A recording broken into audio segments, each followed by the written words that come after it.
আলহামদুলিল্লাহি রাব্বিল আলামিন ওয়াসসালাতু ওয়াসসালামু আলা সাইয়্যিদিল মুরসালিন আম্মা বা'দ ফাআউযু বিল্লাহি মিনাশ শাইতানির রাজীম বিসমিল্লাহির রহমানির রহিম আসসালাতু ওয়াসসালামু আলাইকা ইয়া রাসূলুল্লাহ ওয়া আলা আলিকা ওয়া আসহাবিকা ইয়া হাবিবাল্লাহ আসসালাতু ওয়াসসালামু আলাইকা ইয়া নাবিয়্যাল্লাহ ওয়া আলা আলিকা ওয়া আসহাবিকা ইয়া নূরাল্লাহ।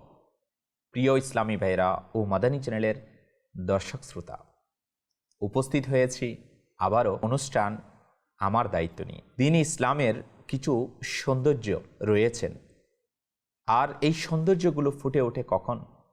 যেমন বিনয়। এটা মুসলমানদের একটি, যদি আমরা দেখি ইনাদের যদি কোনো মুসলমানদের মধ্যে বিনয় থাকে, এটা যখন ফুটে ওঠে তাকে বড়ই সুন্দর দেখায়। আর যদি অহংকার থাকে, এই সৌন্দর্য চলে যায়। আর আজকে আমরা আমার দায়িত্ব অনুষ্ঠানে জানব, আমাকে আপনাকে যে দায়িত্ব পালন করতে হবে সেটা হচ্ছে অহংকারকে বর্জন করতে হবে, অহংকারকে ছেড়ে দিতে হবে। আজকে এই বিষয়ে আমরা জানার চেষ্টা করব। আসুন আমরা আমাদের বিষয়ে যাওয়ার পূর্বেই প্রিয় নবী রাসূলে আরবি সাল্লাল্লাহু তাআলা আলাইহি ওয়া আলিহি ওয়াসাল্লাম এর প্রতি দুরুদে পাক পাঠ করার একটি ফজিলত শ্রবণ করে নিই। প্রিয় নবী রাসূলে আরবি সাল্লাল্লাহু আলাইহি ওয়াসাল্লাম ইরশাদ ফরমান, যে ব্যক্তি আমার প্রতি একবার দুরূদ শরীফ প্রেরণ করে আর তা যদি কবুল হয়ে যায়, তবে আল্লাহ তাআলা তার ৮০ বছরের গুনাহ ক্ষমা করে দেন। সাল্লু আলাল হাবিব সাল্লাল্লাহু তাআলা আলা মুহাম্মদ সাল্লাল্লাহু তাআলা আলাইহি ওয়া আলিহি ওয়াসাল্লাম। প্রিয় ইসলামী ভাইরা ও মাদানী চ্যানেলের দর্শক শ্রোতা, এই দুনিয়া যেখানে আমরা আমাদের জীবন অতিবাহিত করছি, আসলে এটি হচ্ছে আখিরাতের শস্যক্ষেত্র, এবং জীবন হচ্ছে মৃত্যু পর্যন্ত পৌঁছানোর একটি মাধ্যম। সুতরাং আমাদের ভালো মন্দ কাজগুলো, আমলগুলো আখিরাতের জন্য একটি ভাণ্ডারে পরিণত হচ্ছে, এবং আমাদের প্রত্যেকটি নিঃশ্বাস আমাদেরকে মৃত্যুর নিকটবর্তী করে দিচ্ছে। বুদ্ধিমান মানুষ তো সেই যে নিজের নিঃশ্বাসকে আল্লাহ তাআলার সন্তুষ্টি ও আনুগত্যে অতিবাহিত করে, আখিরাতে উপকার প্রদানকারী আমল করে এবং ক্ষতিকর আমল থেকে নিজেকে দূরে রাখে। মনে রাখবেন, চুরি, মদ পান এবং কুদৃষ্টির ন্যায় প্রকাশ্য গুনাহ থেকে বাঁচার পাশাপাশি আভ্যন্তরীণ গুনাহ সম্পর্কে জানা এবং তা থেকে বেঁচে থাকাও প্রয়োজন। যদি আমরা আমাদের আভ্যন্তরীণ গুনাহগুলো সম্পর্কে জানতে চাই, যেমন বিদ্বেষ, শত্রুতা, হিংসা, লৌকিকতা, আত্ম অহংকার, আর এই গুনাহসমূহকে চেনা খুবই কঠিন, তা থেকে বাঁচাও কঠিন। এইরূপ আভ্যন্তরীণ গুনাহসমূহ, এর মধ্যে একটি খুবই বিপজ্জনক গুনাহ হচ্ছে অহংকার।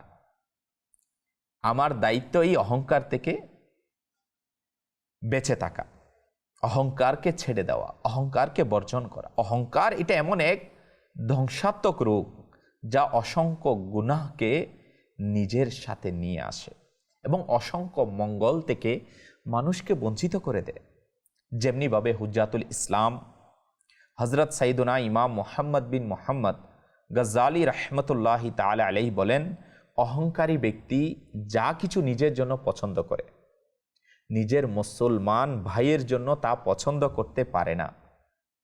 এমন ব্যক্তি বিনয়ীও হতে পারে না। যা তাকওয়া এবং পরহেজগারিতার মূল, বিদ্বেষও ছাড়তে পারে না, হিংসা থেকেও বাঁচতে পারে না, কারো মঙ্গল কামনা তো করতেই পারে না, অপরের উপদেশ গ্রহণ করা থেকে বঞ্চিত থাকে, মানুষের গীবতে লিপ্ত থাকে। মোট কথা, অহংকারী ব্যক্তি নিজের দম্ভকে বজায় রাখার জন্য যে কোনো মন্দ কাজ করতে বাধ্য, এবং যে কোনো ভালো কাজ করাতে সে অক্ষম হয়ে যায়। সুতরাং আমাদের উচিত আল্লাহ তাআলার সন্তুষ্টির জন্য নিজের মাঝে বিনয় সৃষ্টি করা এবং অহংকারের মতো মন্দ আপদ থেকে নিজেকে বহু দূরে রাখা। আল্লাহ তাআলা আমাদের সবাইকে অহংকারের এই আপদ থেকে মুক্তি দান করুক। আর আল্লাহ পাকের নেক বান্দাগণ যেভাবে অহংকার থেকে বেঁচে থাকতেন সেই বিষয়গুলো আমাদেরকে বোঝার আর উপলব্ধি করার তৌফিক দান করুক। হাদিসে পাকে বর্ণিত রয়েছে, যে ব্যক্তি আল্লাহ তাআলার সন্তুষ্টির উদ্দেশ্যে যতটুকু বিনয় প্রদর্শন করে আল্লাহ তাআলা তার ততটুকু মর্যাদা সমুন্নত করে দেয়, এমনকি তাকে আলা ইল্লিন সর্বোচ্চ মর্যাদা দান করে।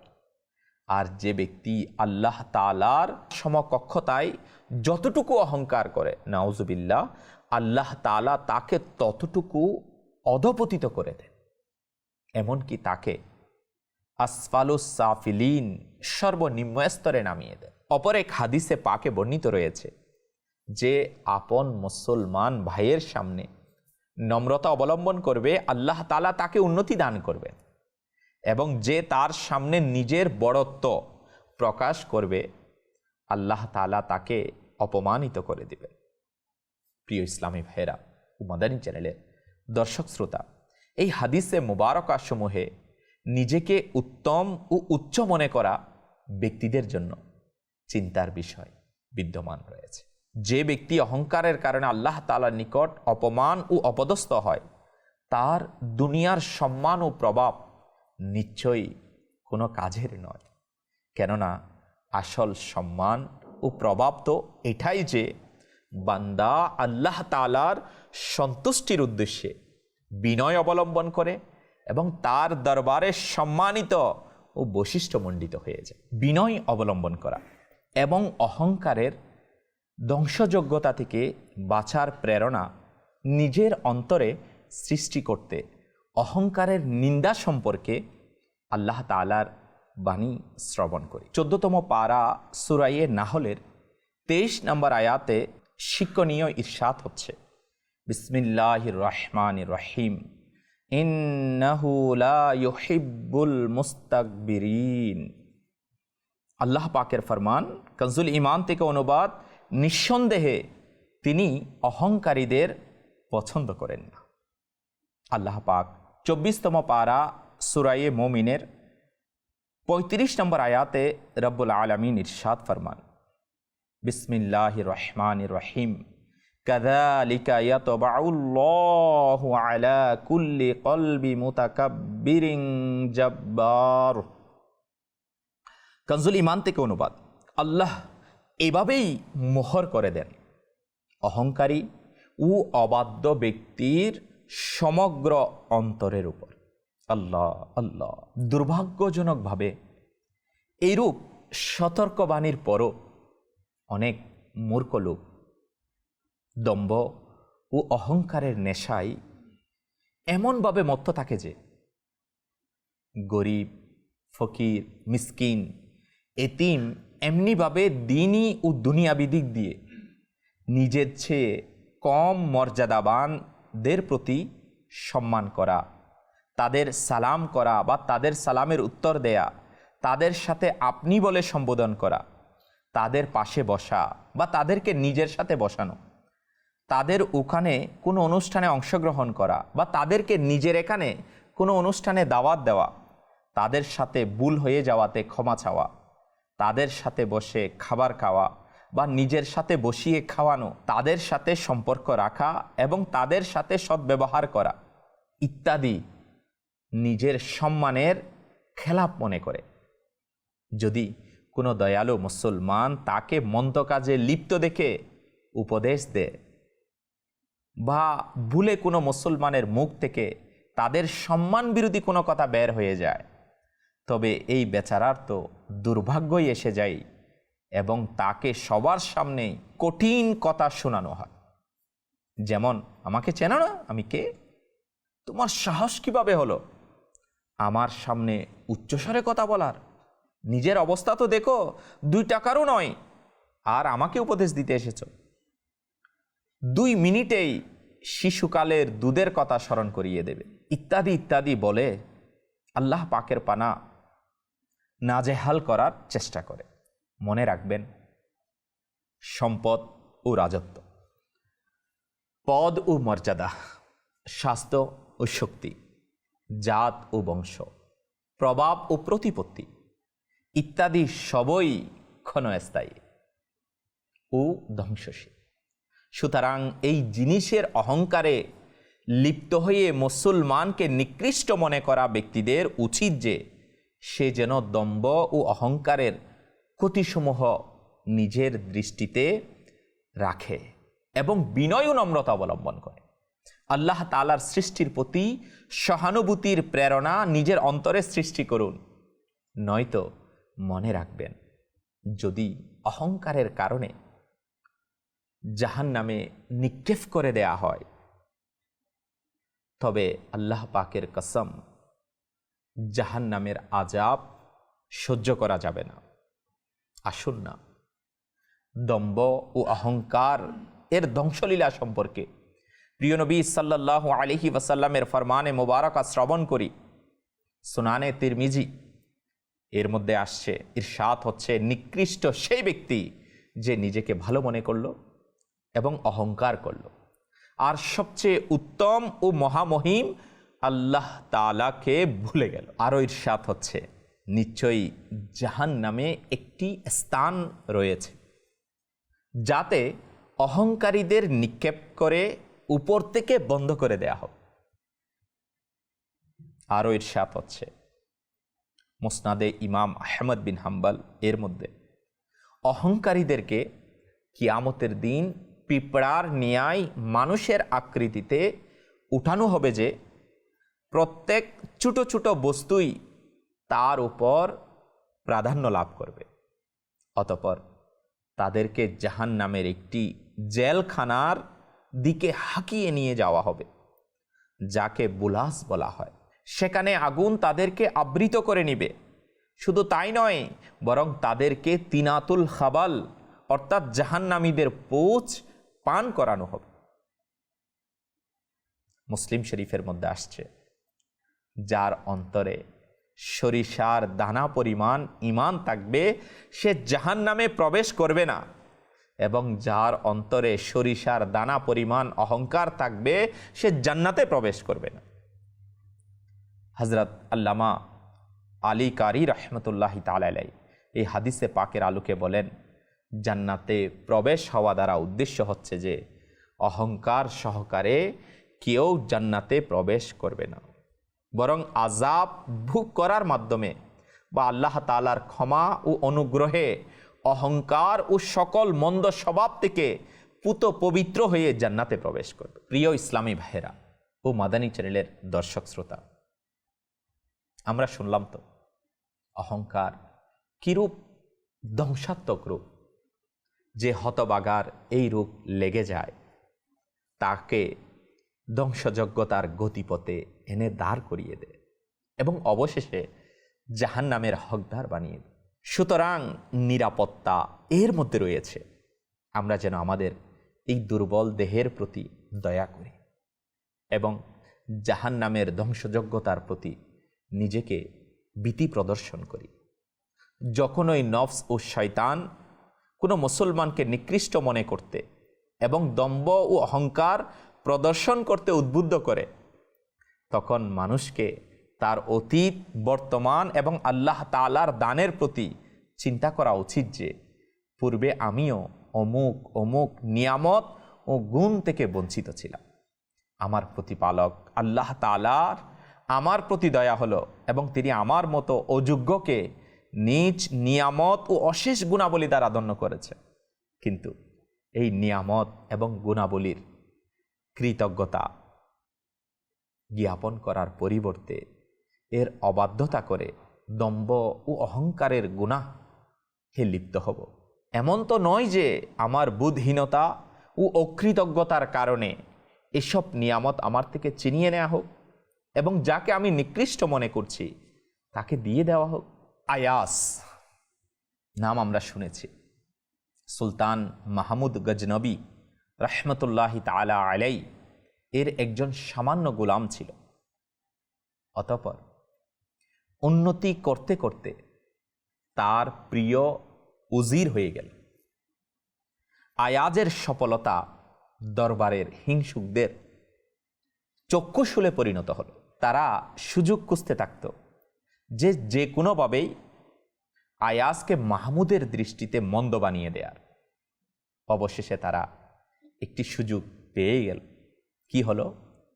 আয়াজের অভ্যাস ছিল যে প্রতিদিন একটি বিশেষ সময়ে একটি রুমে চলে যেত এবং কিছুক্ষণ অতিবাহিত করে ফিরে আসত। দরবারীরা মাহমুদের কান ভারী করতে শুরু করল যে নিশ্চয়ই আয়াস শাহী ভাণ্ডার থেকে হেরফের করে সম্পদ জমা করে রেখেছে, যা দেখার জন্য বিশেষ রুমে চলে যায়।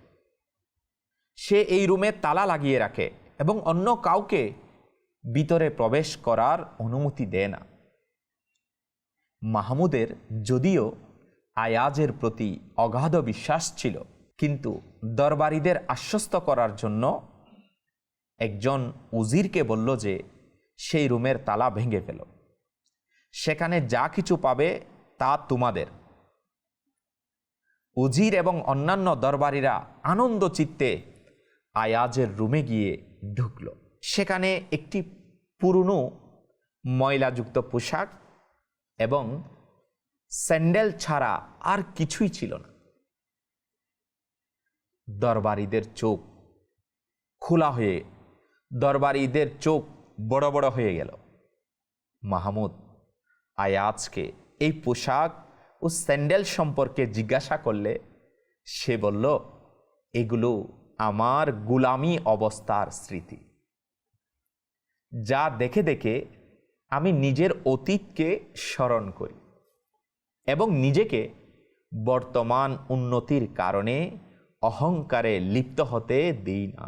যে লোকের নিজের অতীত অবস্থাকে স্মরণ রাখে এবং পদমর্যাদা পাওয়ার পরও নিজেকে বড় মনে করে না এবং অহংকার থেকে নিজেকে বাঁচিয়ে রাখে, আল্লাহ তাআলা তার মান ও মর্যাদাকে আরও বৃদ্ধি করে দেন।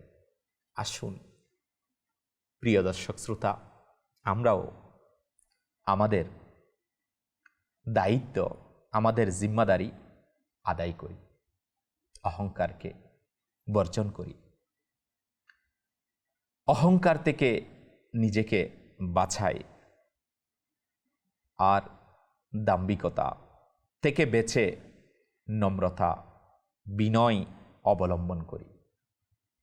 এটা আমাকে দুনিয়াতে এবং আখিরাতে সম্মানিত বানাবে। আল্লাহ তার রাসূলের দরবারে কবুল হওয়ার মাধ্যম হয়ে যাবে। আফসোস, আজকাল আমাদের সমাজে যদি অহংকার ছেড়ে দেওয়া হয়, দাম্ভিকতা ছেড়ে দেওয়া হয়, বিনয় অবলম্বন করা হয়, তাহলে কেউ পাত্তা দিতে চায় না। অনেকেই এভাবে অজুহাত দেয়, আমি যদি নরমে হয়ে যাই সবাই তো আমার উপর দিয়ে চলবে। প্রিয় দর্শক শ্রোতা, হয়তো দুনিয়ার সামান্য অসম্মানী আর আখিরাতে মর্যাদা পাওয়ার ওসিলা হয়ে যেতে পারে। দুনিয়া ক্ষণস্থায়ী আমরা শুনেছি, আর আখিরাত চিরস্থায়ী। তো আখিরাত যদি কেউ হাসিল করতে চায় তাহলে অস্থায়ী এই দুনিয়ার আরাম আয়েশ, অহংকার, দম্ভ, এটাকে আমরা বর্জন করে আল্লাহ তার রাসূলের সন্তুষ্টি মোতাবিক অহংকারকে ছেড়ে দিয়ে আমরা আমাদের জীবনকে অতিবাহিত করি। আলহামদুলিল্লাহ, আপনার আমার প্রিয় সংগঠন দাওয়াত ইসলামী, দাওয়াত ইসলামীর এই দিনই পরিবেশে আমাদেরকে সুন্নাতের প্রশিক্ষণ, বাহ্যিক ও আভ্যন্তরীণ রোগগুলো সম্পর্কে সচেতন হওয়া, সেগুলো থেকে বেঁচে থাকা এবং আল্লাহ তার রাসূল সাল্লাল্লাহু তাআলা আলাইহি ওয়া আলিহি ওয়াসাল্লাম এর পছন্দনীয় বিষয়গুলোকে অনুশীলন করার উত্তম সুযোগ সাপ্তাহিক ইজতিমার মাধ্যমে, কাফেলার মাধ্যমে দিচ্ছে। তো আমি আপনাকেও দাওয়াত দিব, আসুন না আমরা কাফেলার মুসাফির হয়ে যাই। সাপ্তাহিক সুন্নতবরা ইজতিমায় প্রতি বৃহস্পতিবার অংশগ্রহণ করি। আশিকানে রসুলদের সাথে রাত আল্লাহ পাকের ঘর মসজিদে অতিবাহিত করার চেষ্টা করি, ইনশাআল্লাহুল করিম দাম্ভিকতা অহংকার থেকে আমরা নিজেকে বাঁচাতে পারব আর বিনয় অবলম্বন করার সৌভাগ্য অর্জিত হবে। আল্লাহ তাআলা আমরা যা কিছু শ্রবণ করেছি তা স্মরণ রেখে আমল করা এবং অপর ইসলামী ভাইয়ের কাছে নেকির দাওয়াত হিসাবে পৌঁছিয়ে দেওয়ার তৌফিক দান করুক। আমিন আমিন বিজাহি নবিল আমিন। সাল্লু আলাল হাবিব সাল্লাল্লাহু তাআলা আলা মুহাম্মদ সাল্লাল্লাহু তাআলা আলাইহি ওয়া আলিহি ওয়াসাল্লাম।